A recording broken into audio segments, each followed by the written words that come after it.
Hello traders, Gary Wagner here. Just about 11 o'clock in Honolulu. It is Friday. Happy Aloha Friday, as we say on the islands.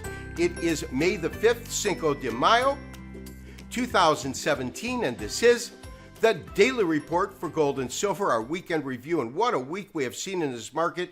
Tremendous decline overall in the precious metals complex. Stocks actually holding their own very well, with the NASDAQ just coming off of that new all-time historical high, and the S&P today moving back into record territory. Oil correcting tremendously, breaking down hard in terms of pricing.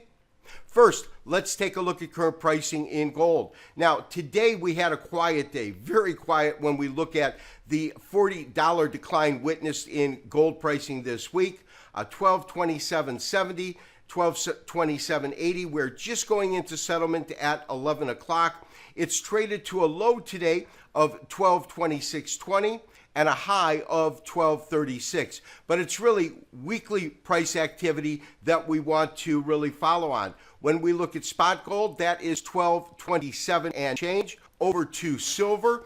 Silver trading up about 3 cents on the day.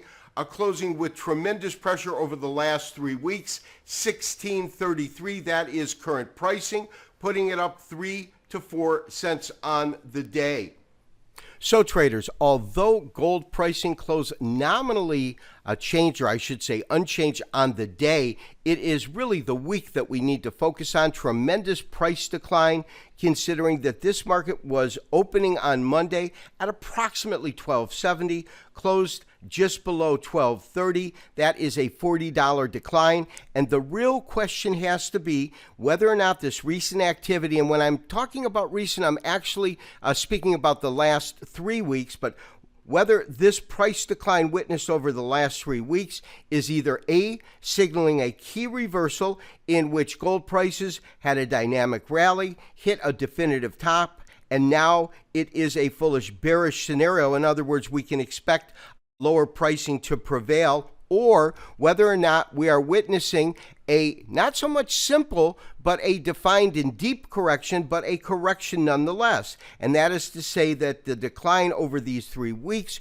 falls within the context of a model which basically looks at a rally, and from that rally, a subsequent correction or price decline, a second leg of a rally, and then another price decline. As I said in my opening letter, it's going to take the unfolding of more data before we are certain as to which answer is correct, but a case can be made for both bearish sentiment not only entering the market, but a key reversal in the market, as well as this being a potential correction. First, let's take a look at the potential that we have now entered a bearish marketplace, not short term, but a key reversal in terms of direction.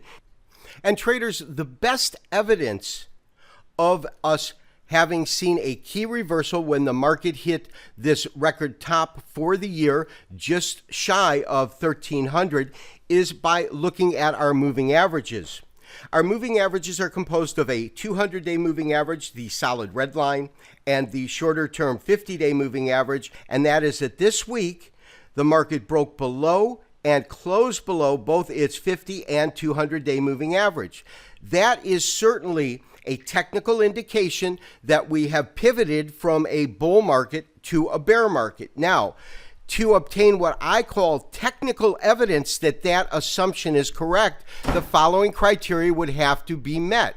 And the criteria that we would look at, simply put, is how the highs that we achieve as the market moves up and the lows that are achieved as the market corrects fall within the relation of previous moves. In other words, the one key distinction that occurred this last year as well as this year is we started to get a series of higher highs and higher lows.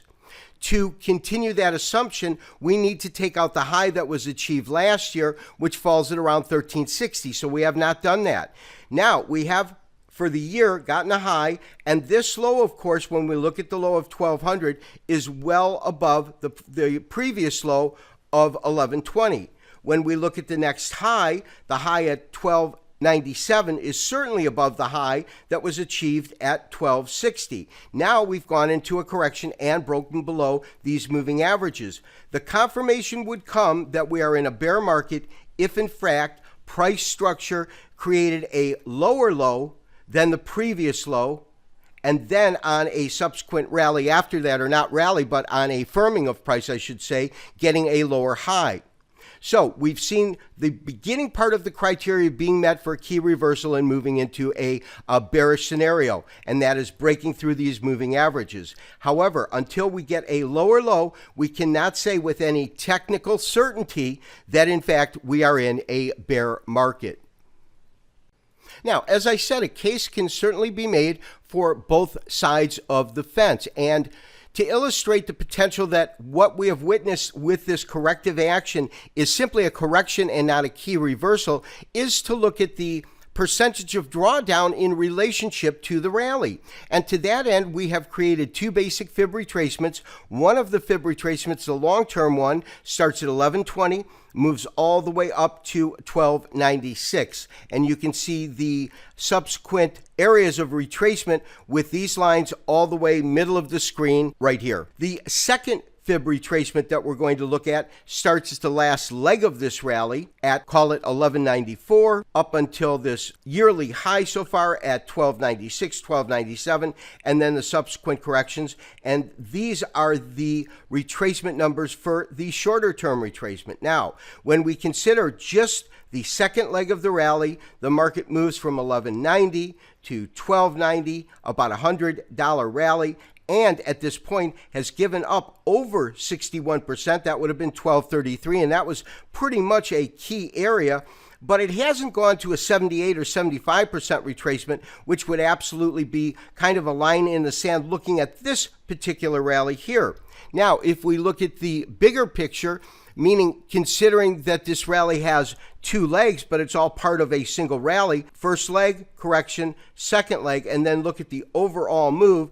The 50% retracement of this overall move takes us to about 1210.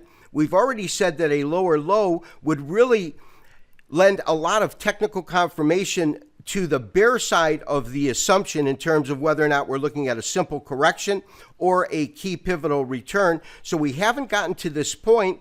So we could be looking at something like part one of a rally, the subsequent correction, another leg of the rally, a very deep correction, this correction taking us just a little bit over 61%, and then a move back up. Now, this particular technical assumption could not be confirmed unless we took out this particular high at 1296. Traders, there's absolutely no doubt a technical case can be made for both gold having peaked out at around 1297, the most recent high 3 weeks ago, and entering a bearish market.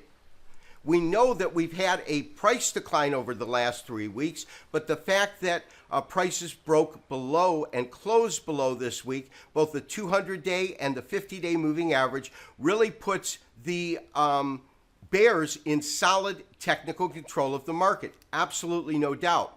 However, at the same time, a case can be made for this recent decline being a correction rather than a key reversal in overall market direction.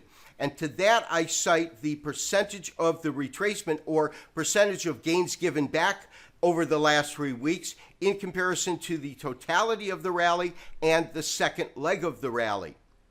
As I said in my opening letter, only time will tell which of these two assumptions proves to be correct.